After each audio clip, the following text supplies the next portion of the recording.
2 acre வரை நிலமுள்ள விவசாயிகள் மற்றும் நிலமற்றவர்கள் குடும்பத்தில் யாரும் மாநில மற்றும் ஒன்றிய அரசு ஊழியராக இல்லாமல் இருக்கும் பட்சத்தில் அவர்களின் குழந்தைகளின் பொறியியல் மற்றும் மருத்துவம் உள்ளிட்ட தொழிற்கல்வி முதல் அனைத்து வகை படிப்புகளுக்குமான முழு செலவையும் அரசே ஏற்கும். விவசாயிகளின் விருப்பத்திற்கு எதிராக எந்த திட்டமாக இருந்தாலும், ஒன்றிய அரசின் நெருக்கடியே இருந்தாலும் அந்த திட்டத்தை உங்களுடைய டிவிகே ஆட்சி முழுமையாக நிராகரிக்கும். எப்போதும் விவசாயிகளின் பக்கமே நம் ஆட்சி நிற்கும். கொள்முதல் நிலையங்களில் முறையாக நெல் மூட்டைகள் பாதுகாக்கப்படும்.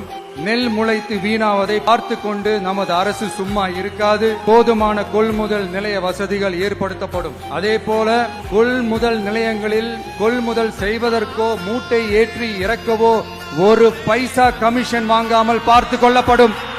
அப்படி கமிஷன் வாங்குவது யாராக இருந்தாலும் கடும் நடவடிக்கை எடுக்கப்படும். 500 ரேஷன் கார்டுகளுக்கு ஒரு ரேஷன் கடை என்ற வரையறை நிர்ணயிக்கப்படும். கிராமங்களிலும் எடையாளர் நியமிக்கப்படுவார். பெண் விற்பனையாளருக்கு பெண் எடையாளர், ஆண் விற்பனையாளருக்கு ஆண் எடையாளர் என்பது பின்பற்றப்படும்.